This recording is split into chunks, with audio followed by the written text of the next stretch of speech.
Alright, so hello there, I am Papa01 and this is AOS Virtual Pro Wrestling 2 Show 8C, and we're getting ready to start the PW Division's 5th spot chance. We already got everything all set up for it, so we're just going to go right into the game and get started. As you saw, none of my characters are involved, so we don't got to be looking at nothing for my people and stuff like that. My characters, you won't see another one of my characters, which is one of my new characters, until we get the MMA 5th spot chance, and that will be Jake Shock. He will be competing in that 5th spot chance. And I just, that's the wrong fucking game. First time for everything.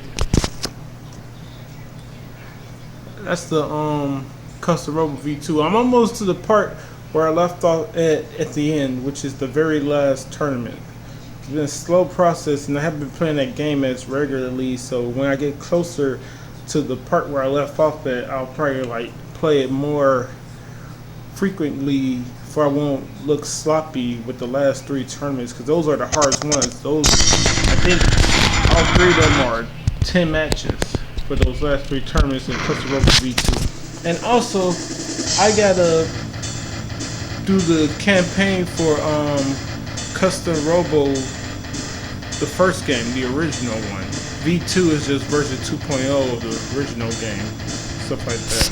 And what I'm gonna be recording with that is, it got like 5 or 6 different like little miniature, like, you know, like the arcade mode that you see with like fighting games, where you got fight like 5 or 6 people in a row and stuff like that. And you fight the boss character at the end. They got something like that for the original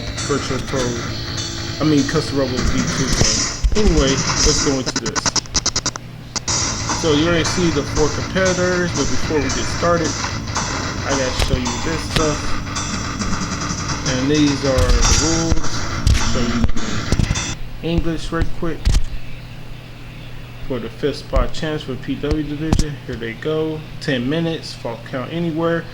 Pinfall, give up, blood, and rope break, and time decision, all those are turned on. Then TKO is turned off, along with quick match and interference. And as you can see right here, this represents all of that. You see that interference is turned off, TKO is turned off, and quick match is turned off. And you see that it's 10 minutes, and it's false count anywhere, and falls count anywhere, I should say. I keep on sound like I'm saying false, but falls count anywhere, and then you see everything else that's supposed to be turned on. Alright, one last thing, making sure it's on the hardest difficulty. Always gotta do that. So when I be testing out new moves for characters to see if they do KO or blood damage, I usually test it out on easy mode, on a very easy difficulty. Oh, my bad. Alright, anyway, we get started with the first match. So, as you know, we're going straight to the ring, and only when they're going against the 5th spot will you see the in-ring introductions.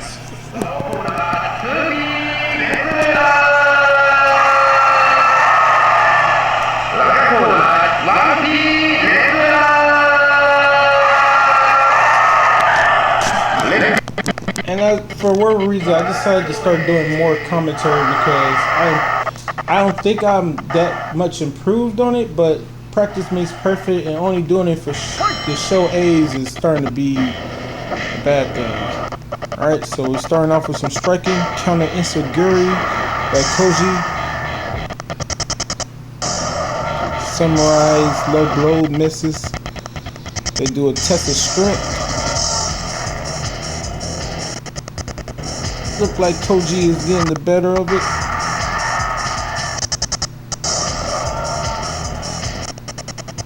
And the cruiserweight arm drag is done by Koji. Or is it Kuji? I'm not sure if it could be Koji. I don't know how they pronounce the KO for that word, or that name, or whatever like that. That axe kick knocks down Samurai. Tie up his block, and another axe kick lances and follows that up with a running spinning wheel kick.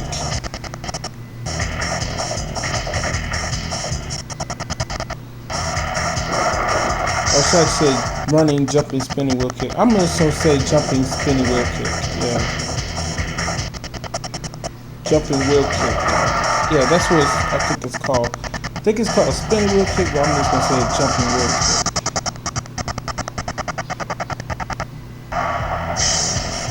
I would just say spinning wheel kick. Punches counter into the jumping back calf kick.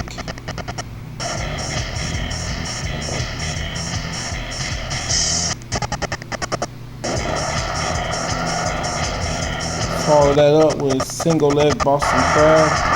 Gets a rope break. Or the single leg crab. I think that's what it's called, single leg crab. Elbow to the back of the head by Samurai. The elbow drop misses.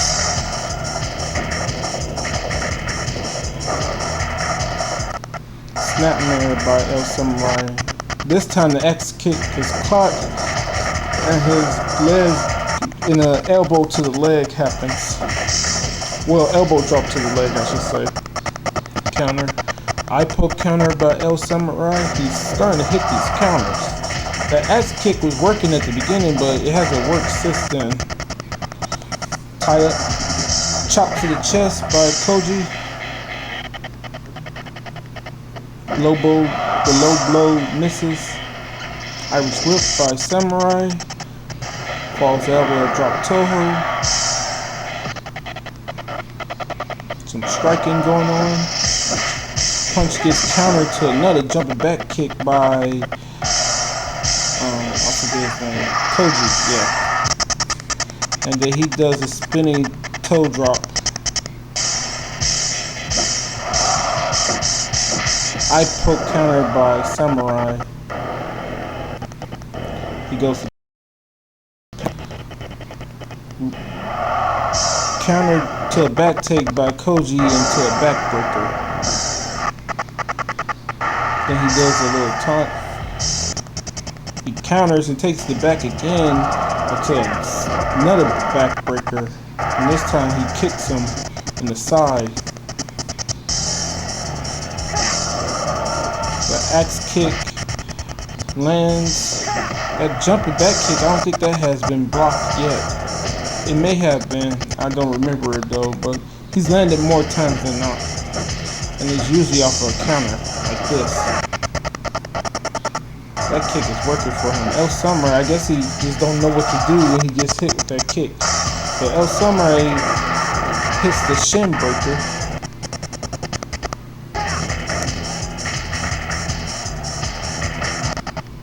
Striking combination by Koji, getting some slaps off, and once again hits the jumping back calf kick.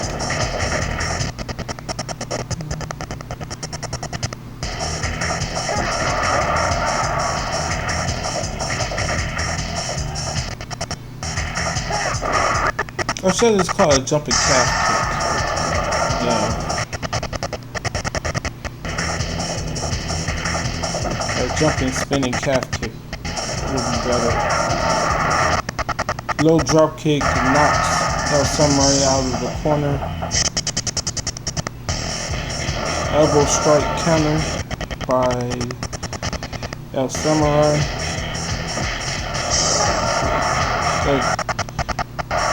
The jumping calf kick keep on landing for Koji.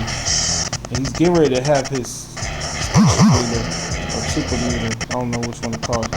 Diving clothesline by El Samurai. Then he tried to run at him, but that gets countered to drop toe. Now Koji has his finisher. Let's see what he goes for. He goes for a bridging tiger suplex and gets the 3 count. So El Samurai is now on the bubble because he has a loss. And as you already know, if you get one loss, that's not too bad. But once you get more than one loss, you're pretty much out of the running for becoming the 5th spot. So that's why he's on the bubble. If he needs to win his next 2 matches, have a shot at keeping the 5th spot in this division. So that's why I said what I said just now. But congrats to Koji. He's one step closer to trying to become the 5th spot for the PW division, which will be his first time being ranked, I believe. I believe Ray Saki has been ranked in the PW division before, and you know, Jun Akiyama, he was a part of a tag team with Kenta, and they was ranked in the double team division. I think they got as high as #1 contender. They never managed to win the titles though. So this should be a good match. I'm just gonna call him Akiyama. Yeah. So Saki with the arm breaker counter.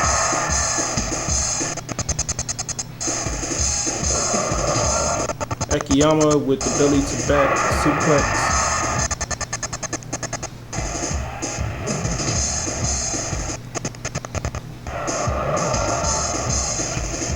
Irish whip reversal by Saki into a drop toe hold.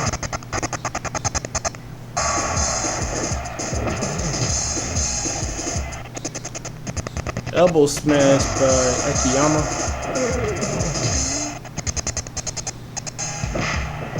Arm breaker counter by Akiyama.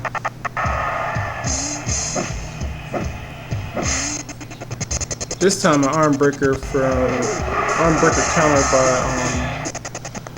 Sasuke.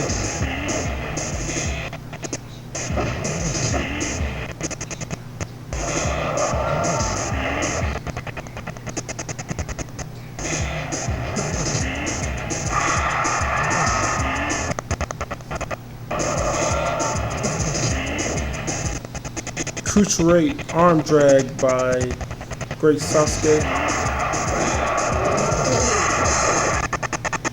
I'm not sure, but I think I said that Jun Akiyama is a junior heavyweight. I consider him a junior heavyweight, but I think he just fights, at least on this game, at regular, heavyweight on this game. I'll check at the end of this if he's at the end of this match if he's selected as a junior heavyweight or not. I believe he is. I could be wrong about that. Because certain characters are, as what they are, what they seem in the game and stuff like that. Because on this game in particular, the All Japan Pro Wrestling roster, those 3 rosters, they don't have no actual thing that says junior heavyweights. Everybody just, heavyweight. Because you see him in the ring with everybody before, Jun Akiyama. As every pro wrestler in Japan has been in the ring with each other once, at least once or twice or something. But I'm talking about more times than not, you see him against the actual heavyweights in the heavyweight division facing off with them. Even though he's still around the same size as the junior heavyweights. Even here, he still looks like he's smaller than the other heavyweights that's on the game. He looks more like a junior heavyweight, even though his body type is body type number 3. He just probably a weight class is so bigger than the junior heavyweights and stuff like that. He's what they call in-betweener. That's what a lot of wrestlers are. They look like, they fight a heavyweight, but they might as well be a junior heavyweight because of their size difference between the actual heavyweights and stuff like that. So they're more so in betweener.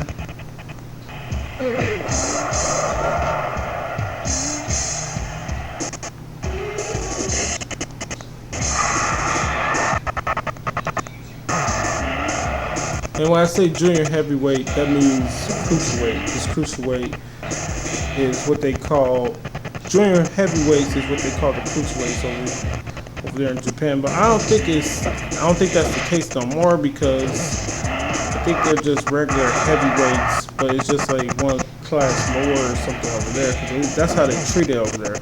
They don't have a cruiserweight division. That's why they have junior heavyweights. And I think that's a better way of calling them anyway, because cruiserweights always has been under underappreciated in WWE because they just say that's for the smaller guys in pro wrestling or some shit like that.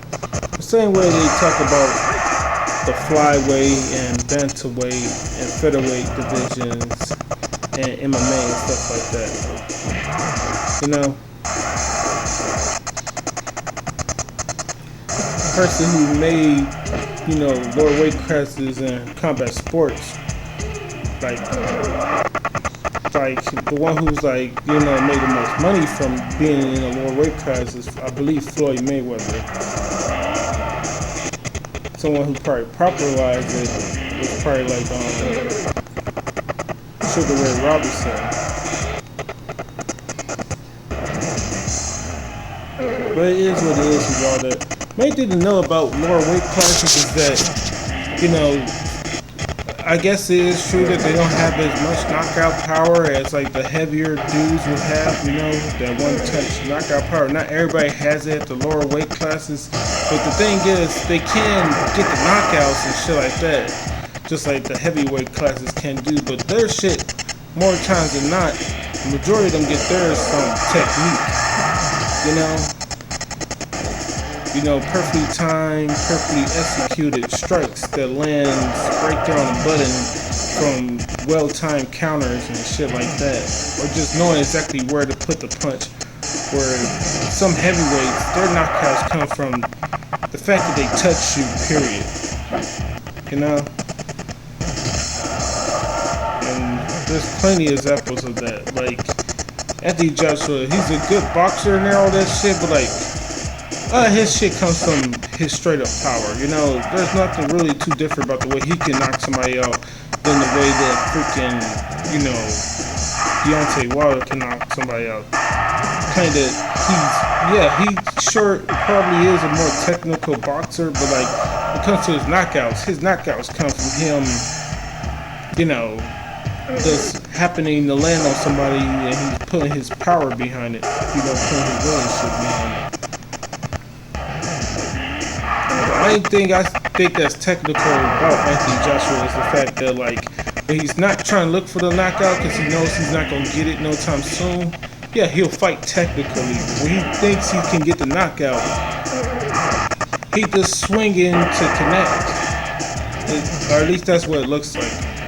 Never did boxing, never, you know, having took that many classes, and like, one of the main things that I always think is like, if you haven't like actually done it, you're going to speak on your opinion of it, which may or may not be fact, just what you think or what you think about it, and that's all I'm saying. Nothing I'm saying is factual about any of this crap. It is what I think, because, you know, where we see him fight and stuff like that, like the rematch with Andy Ruiz, he freaking was more technical, as in he was still looking probably for the knockout and stuff like that, but like, he was more so trying to keep himself safe because he knew the danger of getting in a swinger match against somebody with faster hands than him and stuff like that, you know? In the case of the first fight, he just thought he was gonna walk through him and shit like that, and then all that stuff that supposedly had happened with him getting knocked out in training and stuff like that, sparring, I should say. So, but it is what it is with all that stuff, you know. You call him a technical fighter. He's probably not the most technical, but he's technical enough to like outbox somebody. But in the case of that rematch, Andy Ruiz was, I believe he was out of shape. Who knows if he was or wasn't or whatever like that. You know, there's really no excuse for his loss in the first fight, and there's no excuse for the other guy's loss in the second fight. It is what it is. It's just what happened. Hopefully they'll fight somewhere down the line again, because instead of talking about the Tyson, because Tyson Fury said he signed Deontay Wilder next, so instead of talking about that fight, you could possibly do a rematch between them two, because they are 1-1, but like, that could be safe or down the road or something like that, but I don't think it should be, you know, down the road seems okay, but like, it's not fair to the person who's not champion and who technically has a knockout victory over the other. And it's not like Andy Louise. He lost the fight. He definitely lost the fight, but like it ain't like he got outclassed the whole entire fight. He just, lost. Technically, the Joshua did better. And I don't know why the fuck I'm even talking about boxing right now. I like it, I watch it, I load it and stuff like that. Mostly watch the different breakdowns of the techniques and stuff like that, mostly. Unless like, Terence Crawford or Lomachenko's fighting or Romeo Gonzalez is fighting, one of those three or something.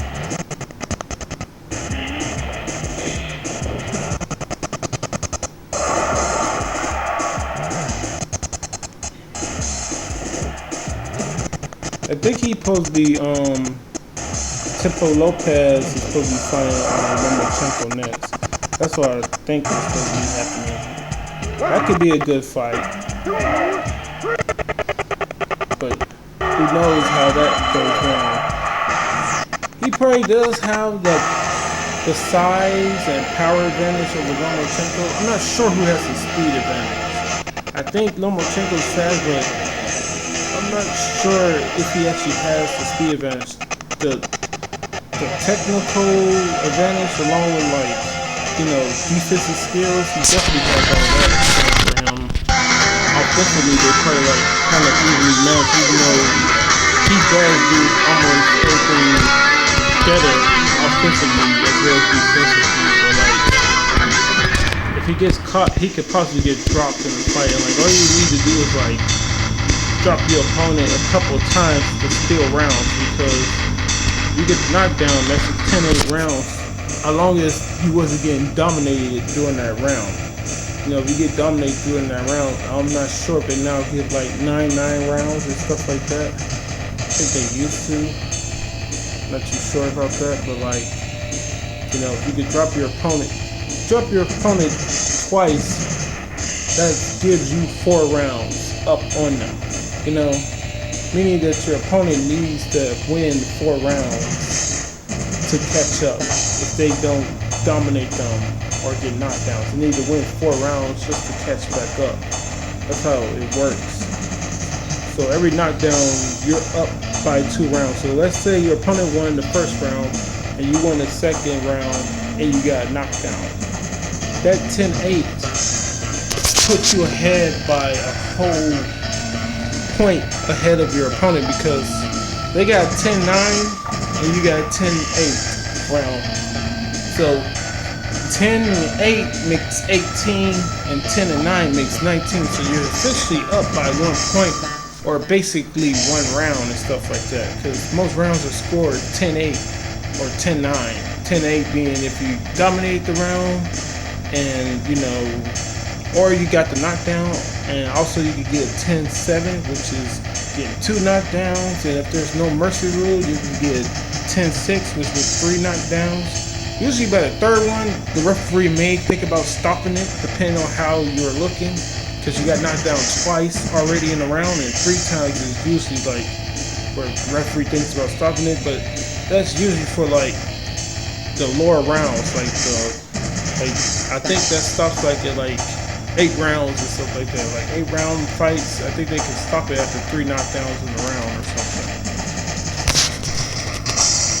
Anyway, we're gonna this match, then we got the next one. So wait, 1. Yeah, we're gonna do this match because then we'll have 3 more matches to go. So we'll do this one with these 2. I don't know why, I was just thinking about that. I was thinking about how better this game would be if there was more than 1 stance. I don't think a lot of wrestling games got where you could put your characters with different stances. You got them with different styles, but their stance, they got different stances on here because you got the, this and that, but everything is from an orthodox stance where everybody's right-handed and shit. I'm talking about if you had it where it could also be southpaw as well. certain strikes look like they're coming from southpaw, but they really are just coming from unorthodox. Cause that what's his name, Mr. Muay Thai, that punch I gave him, that strong attack, that's a punch that I gave him that does blood and kill damage for him. I thought that was coming from southpaw, but that's just a strong jab or whatever like that. That's a stiff left-handed jab or whatever like that, or stiff lead hand jab or whatever from the unorthodox position. Anyway, I wasn't talking about commentary in the last match, so I'm gonna get back to doing that.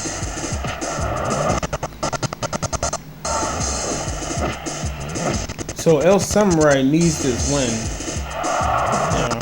But Joe Akiyama ain't trying to give up no win. Counter back elbow by Samurai.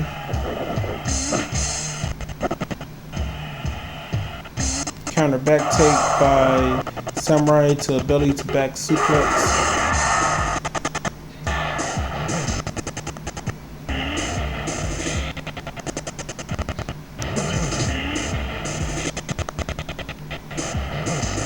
Power driver by Akiyama.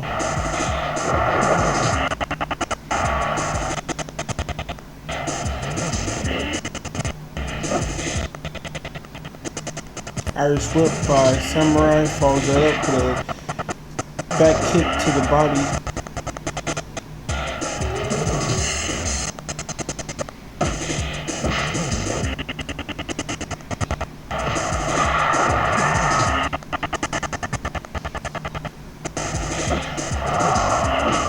They're both doing some striking. They both landed a couple punches. Counter eye poke by El Samurai, which stuns Jun Akiyama. He gets up dazed. Jumping clothesline by Samurai.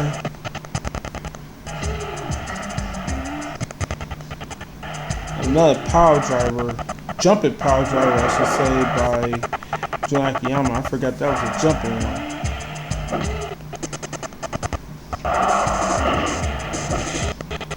They're throwing some strikes right now.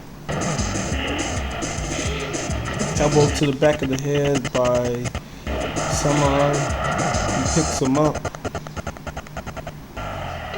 Jumping clothesline to the back by Samurai. Elbow smash into a head scissors takedown by Samurai. He follows that up with an armbar rope break. Yeah, a lot of these characters do not be utilizing the fact that you can win on the outside during these, 5SChance and qualifiers. You can win on the outside of the ring. It's not until you get to the other matches that you can't win on the outside no more. Once you start doing ranked matches and number contenders and title matches, then you can win on the outside of the ring. Unless it's the absolute division. The absolute division, all match types you can win outside the ring. Qualifier, 5SChance, ranking, number contender, and title match. That's the main one. And then you already know the Fight for Gold 4-man Battle Royale Championship match. You can win on the outside of the ring as well.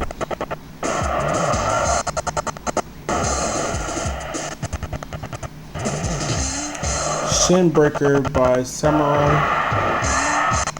Nobody's really pulling ahead right now in this match at the moment. The elbow smash misses. Counter eye poke by Samurai. Leg drop.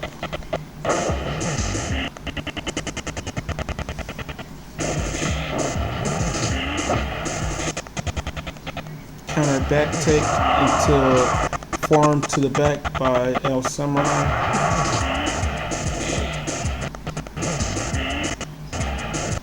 El Samurai goes to the top rope and then gets thrown off the top rope by Akiyama.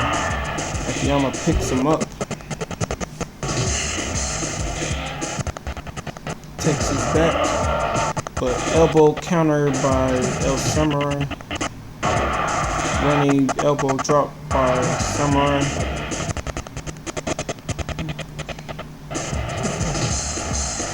Irish whip by El Samurai and falls up with a drop toe hold. Double axe handle to the back by El Samurai. Elbow to the back of the head by El Samurai.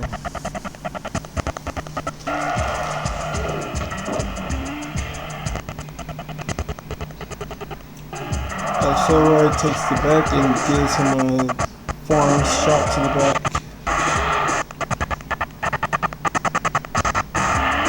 El Samurai now has his super meter. I'm just gonna call it super meter. And hits the I forget what I said I was gonna call that, but I call it reverse DDT driver. Yeah. That doesn't even get a 1 count because he was too close to the ropes. Yeah, El Samurai should have thought about pulling him away from the corner over there to the center ring to get the 3 count. Or at least a close 2 count, but that didn't even get a 1 count because he was on the ropes. I forget what game it is, but there's a certain wrestling game where you can actually put your foot on the ropes if you're close enough. Stuff like that. Like, not where it's automatically rope break when you're near the ropes, but you can actually put your foot or grab the rope with your hand to do the rope break from like submissions and pinfalls and stuff. I forget the name of the game. I want to say it's one of the Day of Reckonings or something like that, but I'm not sure exactly which game it was that allows you to do that. Counter for counter, they're going, and then reverse suplex by Samurai. Jun Akiyama gonna have to start thinking about doing something else because he's possibly gonna end up getting defeated right now. No shinbreaker by Samurai. He's not doing too well. El Samurai is firmly taking the lead in this match. Irish whip by Jun Akiyama. And actually gets the running grapple with the T-bone suplex.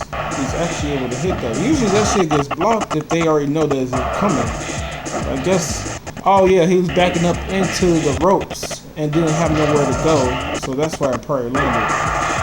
Counter arm breaker, or counter reverse armbar by Akiyama. Slap to the face by Akiyama. He's starting to get a little off his going. Cheap shot to the throat, followed by shoulder block by running shoulder block by Samurai. Samurai takes the back and with a schoolboy roll up and gets a close 2 count, but now he has a super meter. Now Jun Akiyama should think about staying away from him, you know, because he's gonna want to do a weak grapple to take him down. Or, oh, yeah, like I said, he should do the weak grapple. That clothesline got blocked. I mean, or got countered to the reverse armbar. Another armbar gets caught into the reverse armbar. I mean, another clothesline get caught into the reverse armbar. My bad. I keep on saying that wrong. Now his spinning clothesline gets caught into reverse armbar. Or counter reverse armbar.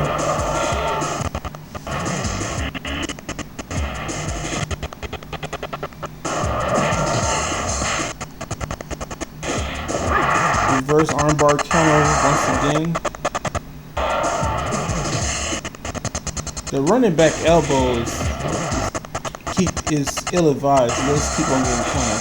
Elbow to the back of the head. Samurai picks him up. I think he was thinking about going to the top rope to do a high flying move, but he was, Jun Akiyama was in the way. He settles for the reverse DDT.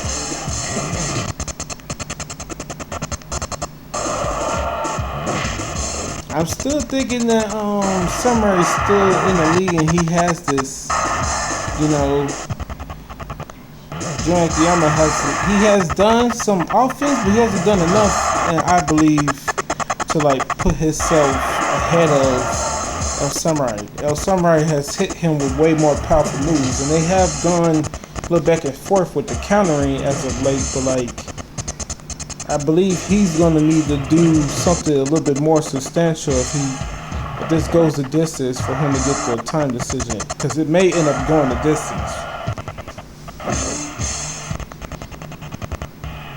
Snapmare by El Samurai.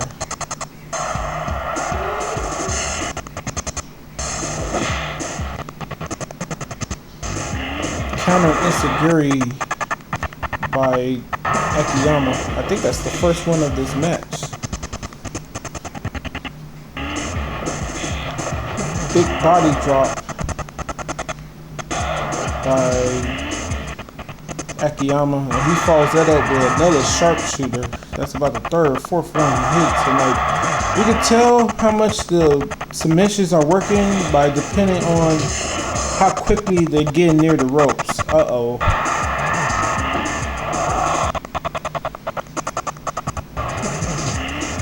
Neck breaker by Akiyama, and that is not good because he's used that to set up this T-bone, this clutch T-bone suplex. Uh-oh. But he gets countered back to and that's smart. You really take that. You shouldn't want to take the running, jumping, high knee, but like, that's better to take than a goddamn that T-bone suplex. But look at this.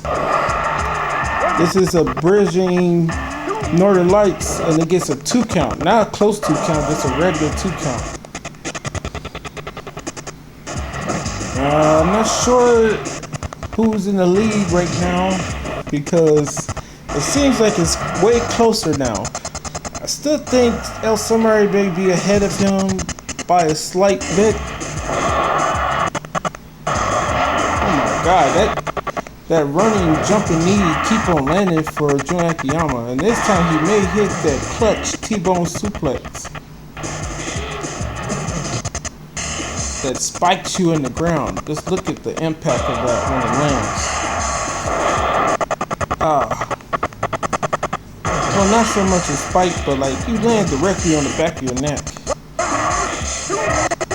And Joe Akiyama wins.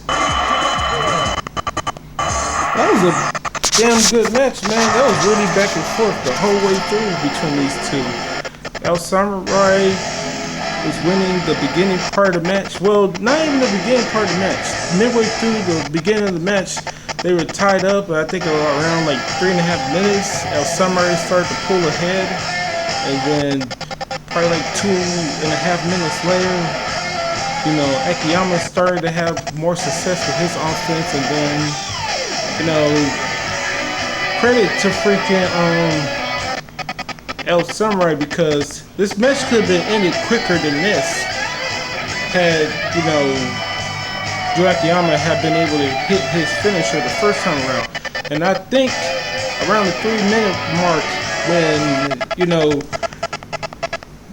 El Samurai had hit the, what's it called, the reverse DDT driver, when he had hit that move, he could have possibly have finished the match back around like 3 or 4 minutes into this, because he had immediately went for the pinfall, which was ill-advised because his opponent was right against the ropes, so he didn't even get a 1 or 2 count. It was just automatically a rope break, because he tried to pin him while his feet was under the ropes. But yeah, that was a great match. And now we're, damn, 40 minutes. Oh yeah, because that match did take a while. So we got, where is it now? So next coming up will be Koji taking on Sasuke. Yeah, he's gonna be taking on Sasuke. So that's what we have coming up next. Number 2 taking on number 4. That's what we're gonna have next on here. So let's get out of this stuff and We're gonna exit out this game right quick. That was pretty good, you know. And yeah, a little bit sorry on my part with the talking about, or half-ass talking about, you know, boxing and shit like that. Have no business talking about what the hell they do. But you know, it is what it is for all that. Oh wait, we should just end it right here. So yeah, to the next video later and all that other good stuff.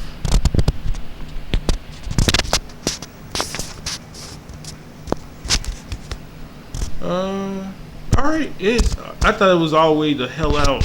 Whenever I see this little thing right here, I think that it's literally nothing I can do, but like I still got like 200 something MB, so it's all good. So alright, into the next one later, and the next one will probably feature all three of the last matches. So even if that goes enough 40 minutes, we'll have all three of those matches on the next video.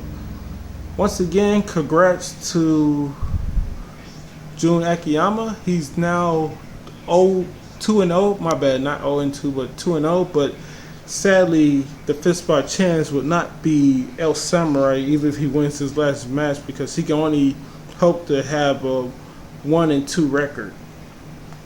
You know. So until the next one later, I hope you enjoy. Peace.